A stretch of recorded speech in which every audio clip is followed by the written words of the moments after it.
welcome back. So I am really excited about this video, and actually I'm pretty sure I'm excited about every video that I make for you guys, but this one I'm super excited about because guess why? This is a video that you guys requested from me. I actually went to my Instagram stories, and shout out if you follow me on Instagram. If you don't, here's my handle, make sure you go follow me. So I had a bunch of ideas for YouTube content that I wanted to do, but I wanted to know what you guys wanted to see first. And this topic was the winner by a landslide. Like, you guys were like, I need this information. And I was like, don't worry, I got you. So today we are going to talk about home buying expenses that you need to know about. There are the big home expenses like the down payment or the overall purchase price of the house and closing costs. I feel like those are the three most common expenses that you hear about when talking about buying a house. But guess what? That's not all of the expenses that you need to be aware of. So in this video, we are going to dive into 4 different expenses that I go over with each of my buyers when they meet with me. Please keep in mind, again, I'm in Arizona. I'm licensed in the state of Arizona. So if you live in a state that is not Arizona, there is probably a likelihood that the costs may vary, that these expenses may vary. There may be something in your state that doesn't apply in Arizona or vice versa. So please keep that in mind. And I always recommend that you consult with a local professional so that you can have the best and most accurate information for you. So without further ado, let's go ahead and jump into these expenses.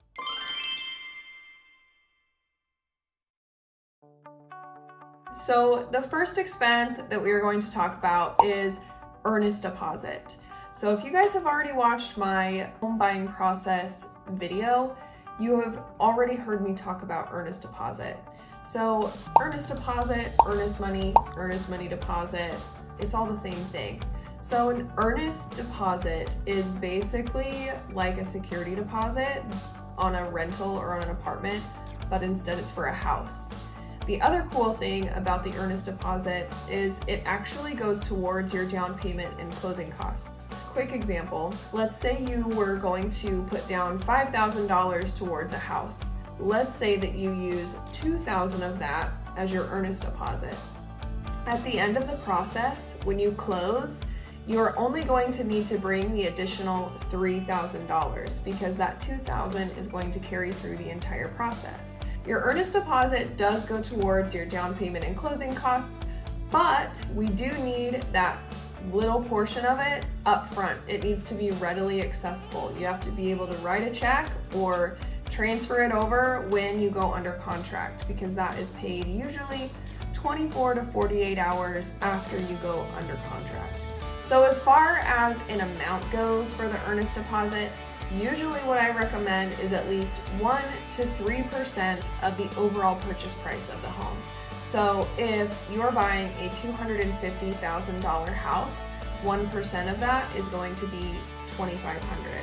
That is the earnest deposit. Next, we have your home inspection. So as a buyer, you guys have the opportunity to hire a home inspector to come assess the condition of the house you're about to buy.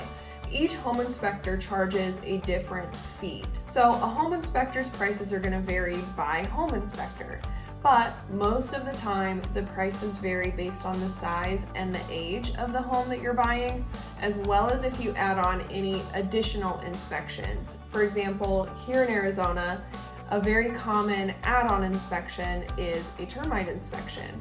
Termites are very prevalent here, and I always recommend that my clients get a termite inspection. And with that comes an additional cost to the general inspection.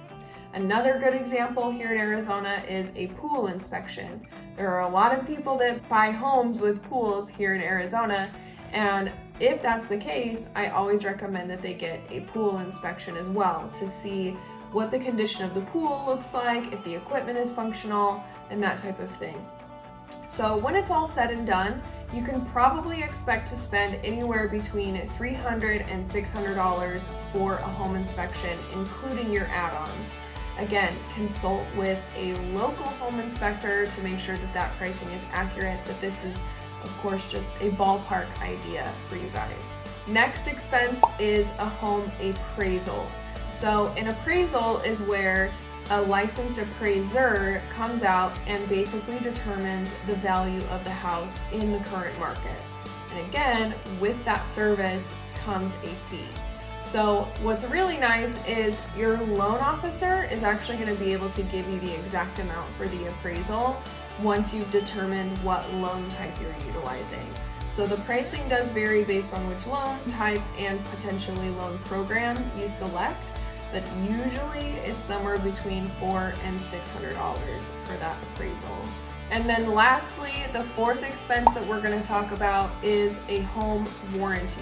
Home warranties are this magical, amazing thing, and I always recommend them for my first-time buyers, because if you're a first-time home buyer, more than likely you are coming from a rental or from an apartment or something where if something breaks in the house, you can call maintenance or you can call your landlord and say, hey, this broke, can you come fix it? And then they most likely come fix it.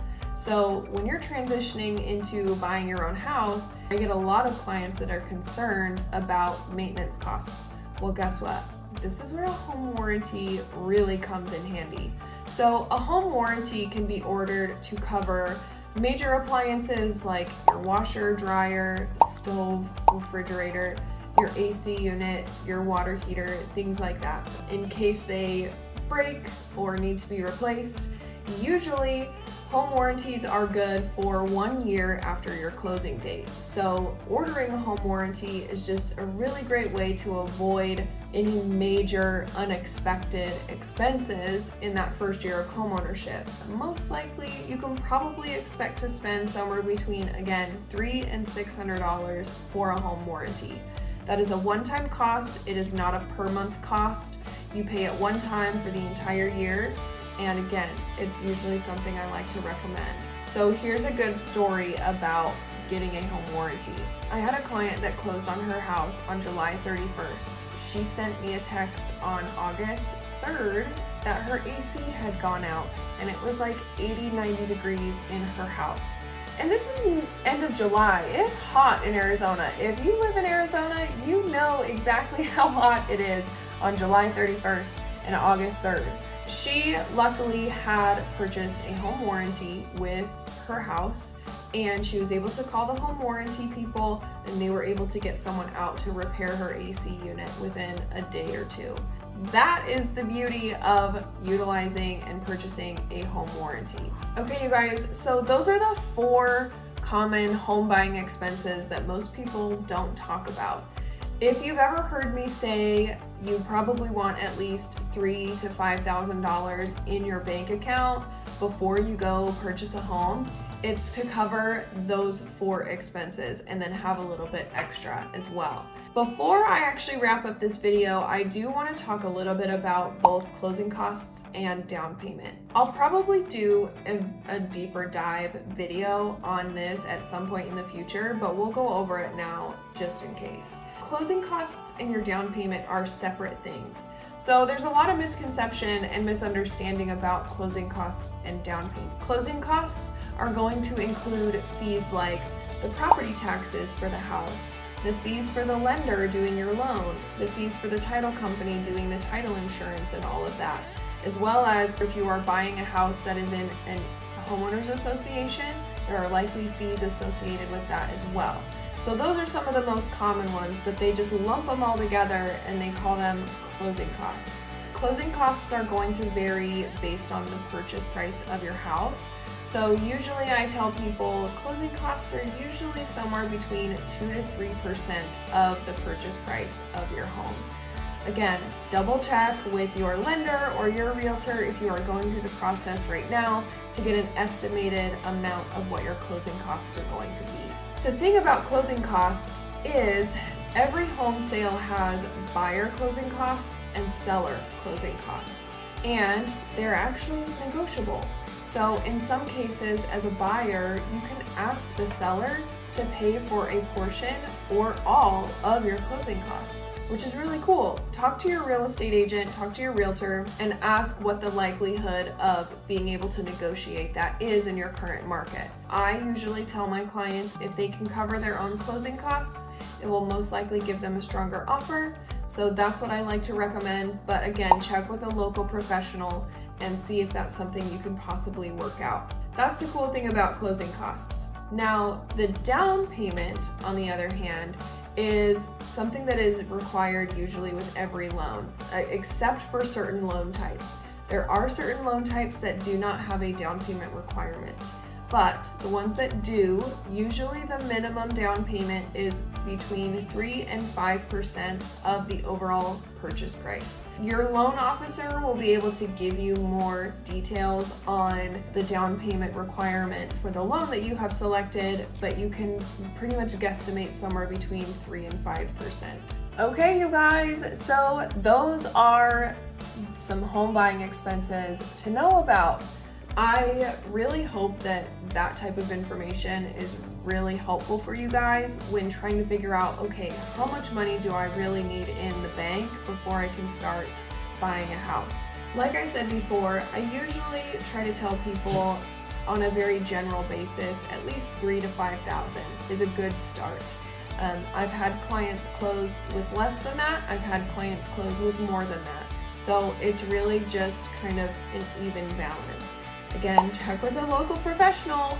Have you heard me say that enough times in this video? Check with a local professional to make sure that you're on the right track, because again, I'm in Arizona, and if you live in a state that is not Arizona, it's possible that this information may be different.